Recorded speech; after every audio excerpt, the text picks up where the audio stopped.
Hey guys, it's me again. Well, guess what? Let's try to push these trucks to the limits.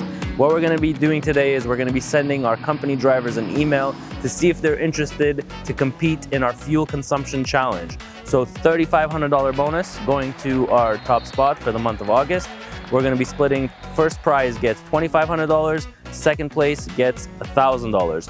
$3,500 bonus for the person who drives this truck the most efficiently.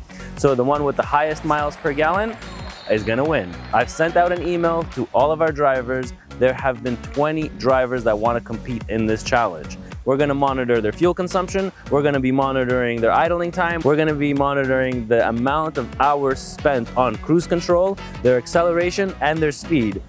Is it worth $3,500? Only you can decide. Let's get to it.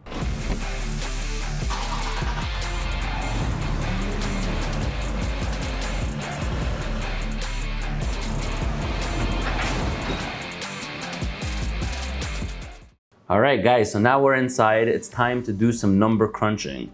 So the reason behind why I came up with this bonus. So I came up with a $3,500 bonus for the month of August. And I really just want to push the drivers to the limits, and I want to push these trucks to the limits. So I sent an email to all our drivers, whoever wants to participate in a fuel consumption challenge. I got a return of 20 company drivers that were looking to participate and to get their hands on this $3,500. So the way that I did it is the first place, whoever got into first place got to take home $2,500, and second place got to take home $1,000. Okay, so it's a fuel consumption challenge that I've invited all company drivers to participate, and some drivers wanted to participate and some drivers don't want to participate. And the reason that I did this is because I want to set a new benchmark on cost per mile. So if I can get these drivers to even up their game just a little bit. So for example, if they were driving at 7.5 miles per gallon and they up their game to 8 miles per gallon, now I have a new benchmark for the entire fleet. Another thing that this challenge has gotten is these drivers to monitor their fuel consumption and their driving habits. So I've sent out weekly emails, okay, to whoever's in first place, second place, third place, just to get them going, just to get them, excited for it, and to get them to try to work a little bit harder at getting their fuel consumption better. In my emails, my weekly emails, I tell them where they stand on idling. I tell them where they stand on acceleration, how much time they spend on cruise control, and I tell them their overall fuel consumption. So that gives them a category, that gives them basically an indication of what they need to work on. So I see a lot of drivers, the ones that are not in the first 10 spots are usually the ones that are idling, and usually the ones that are going 65 miles an hour, and they're usually the ones that are not taking advantage of the smart cruise control. So these are very, very important things to use, like the smart cruise control. As much as you think that your foot is economical, these trucks are very, very smart. The trucks are set at a very low RPM when cruising on the highway. So definitely take advantage of that. And then the drivers that did drop their speed from 65 miles an hour to 62 miles an hour are definitely in the top 3 spots or 4 spots. So I did bring out my calculator and my phone calculator because we're gonna be doing some number crunching. And I'm gonna be showing you, so today is August 18th, the drivers are at it for 18 days. And I wanna show you the difference of, how much we were able to get out of these drivers, or where they're standing right now. So now if you can see my analytics, so here are the vehicle numbers on the left. So I have them all here. These are 20 units that participated. Their efficiency. So basically I have their fuel consumption. So number 1 and number 2 are going to be winning the race if they keep up what they're doing. Now here's the fuel and the gallons used, their distance traveled, the cost that they've spent on the fuel, the total run time, their engine run time, their idle time. So this basically tells me, and their percent of idle time. Okay, so very, very important. I get a lot more data, but I filter it out. This is really what I want to see. And then the most important thing is this column right here, is what is this driver costing me per mile? Okay, so we have drivers. You see the guys that are holding the first top 3 spots. So our first driver is costing us 47 cents per mile, 48 cents per mile. Another one at 48, and you can see that it goes all the way up to 58 cents per mile. So here you have some drivers that are costing you 47 cents per mile, and then there's other drivers that are costing you 57, 58 cents per mile. Well, there's a huge gap between 47 cents per mile and 58 cents per mile. So what does this actually equate to?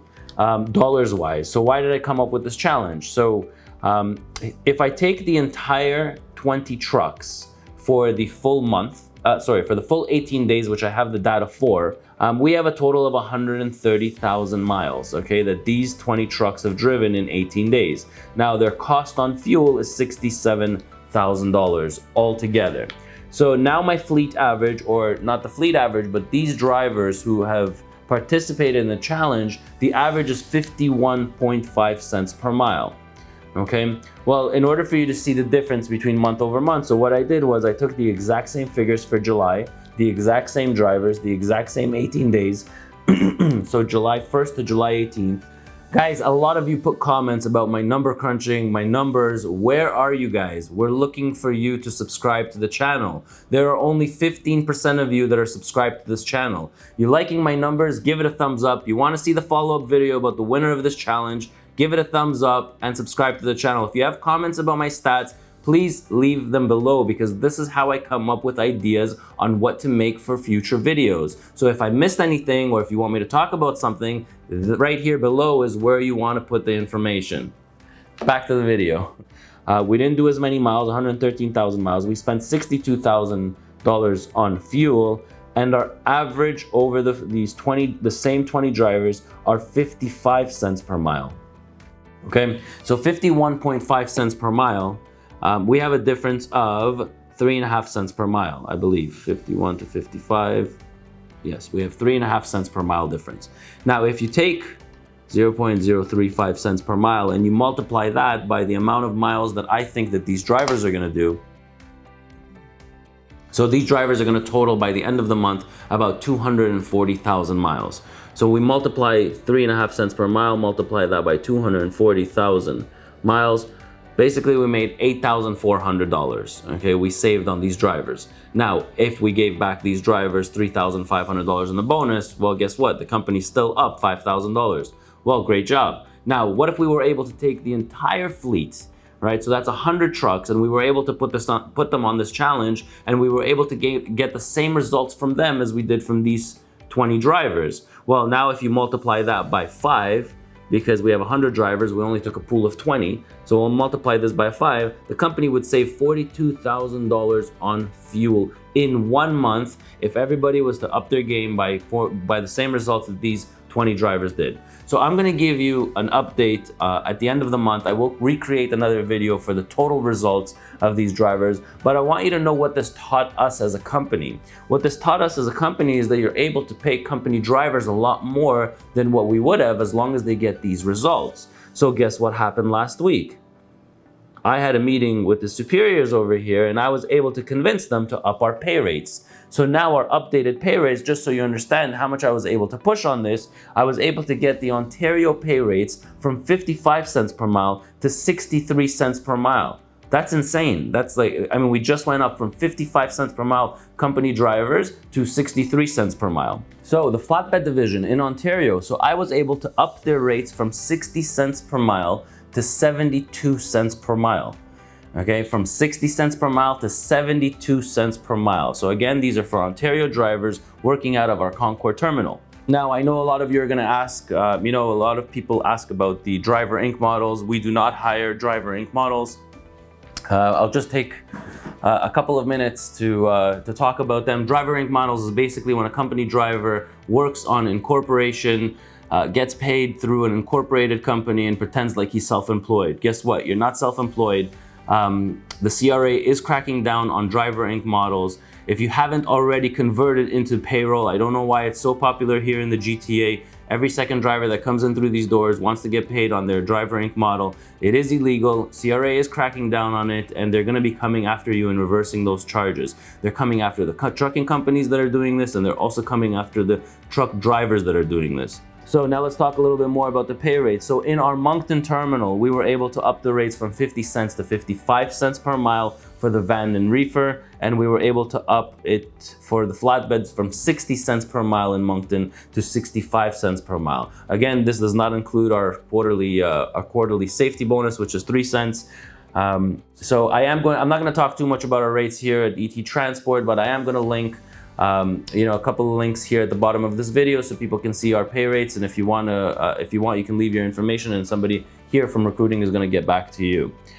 So back to the video. So this has taught us a lot, and therefore we have upped our rates and significantly upped our rates. I was basically talking to, to the superiors over here, and why not give these guys right off the get-go, give them an extremely high rate per mile. And let's make sure that these drivers are within this category. And if we monitor the drivers and make sure that they're producing like these drivers have produced, then we will keep their rate per mile the way that it is, as long as the drivers are producing these results. Because if they can produce these results, then it's better for us as a company. Why not give the savings or a part of the savings to the company drivers? So this is really simple math, but the problem is you need to have these stats in front of you in order to be able to make these kind of decisions. So this has been a great learning curve for me, has been a great learning curve for this entire company, and it's mind-blowing the information that we're getting back from it. Just decreasing 4 or 5. I believe that at the end of this month, the difference is not going to be 3.5 cents. I believe that it's going to be even further higher because drivers are going to try a little bit more in the second half of the month as they were in the first half of the month. So I believe the difference is going to be 4.5 cents per mile. Now, if you take the math of 4.5 cents per mile, multiply that by 240,000 miles, that's $10,800 for these 20 drivers. And if you multiply that number by 5 to get all 100 drivers on board, now we're looking at $54,000 for the entire fleet. Okay, so I am going to post all these stats, and I am going to show you the difference between the first 18 days in July and the first 18 days in August. And I am going to do a follow-up video with the 2 winners of the fuel consumption challenge here at ET Transport. So guys, this video is meant in order to educate drivers to become more successful there on the road. So it's not just meant for our drivers, not just meant for this company here. This channel was created in order to help North American drivers to become more successful. And if you haven't seen the intro to our channel and why we created this channel, then look up there and you will see it. But the reason we created this channel was to help drivers to become more successful and to stop the bad that's happening in our industry. So that's number 1. And number 2, these fuel consumption videos are great because at the end of the day, we all live in this planet. If we burn less gas and there's less emissions out there, then we've done a great job. We're doing something right. So I'll take a minute to talk about what the top 4 drivers are doing right, or the top 5 drivers are doing right. If you guys want to go into the stats of the other 20 drivers, just pause this video to go over this Excel sheet. I have here the stats of how much they're idling. I did not include the stats of their cruise, the time spent on cruise control or their acceleration, but let's just analyze the idle time percentage. Okay, and this is a huge indicator of their fuel consumption. So obviously the year, make, and model matter, because the newer the trucks are, the more efficient they are, the older they are. I'm sure that we don't have any older trucks, so I can't really have what to compare it to. But you see the drivers that are in the first 5 spots. One driver has 2.9% idle time. The other driver has 0.45% idle time, percentage-wise. So engine hours versus idle time.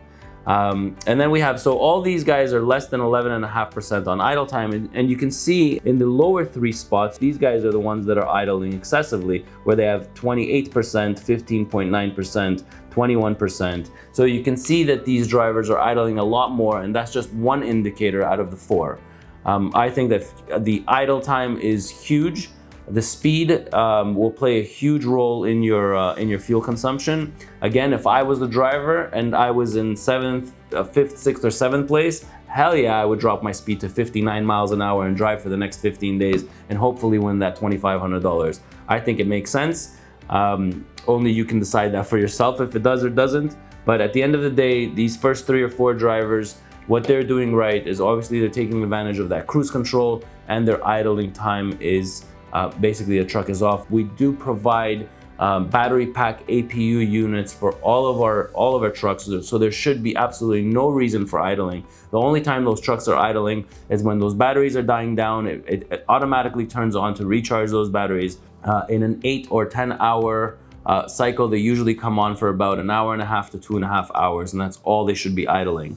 The guys that have the Thermo King APU units, I mean, they're lucky. Those are the guys that you'll probably see at 0.45%.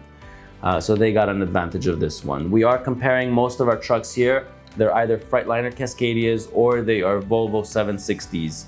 Hopefully next year. We are trying to close a deal with Kenworth. Hopefully, cross your fingers, it works out. We are trying to get a few of those T680 next gens in our fleet, and we'll be able to provide all the stats on them also, and we'll also do comparisons between the Volvos, the Cascadias, and the T680s. So really looking forward to that. Cross your fingers. I really hope we'll be able to close that deal with them. And yeah, stay tuned and make sure you subscribe to the channel. A lot of great videos are coming up.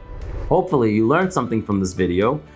If you're enjoying these videos, give it a thumbs up, subscribe to our channel so you can see the next video when I post the winner. And maybe, who knows, maybe we'll get lucky and he'll feel comfortable of coming on camera and letting us know what he did in order to up his game and up his fuel consumption. Well, there you have it. Thank you so much. I'm Ronan, and I'll catch you in the next one.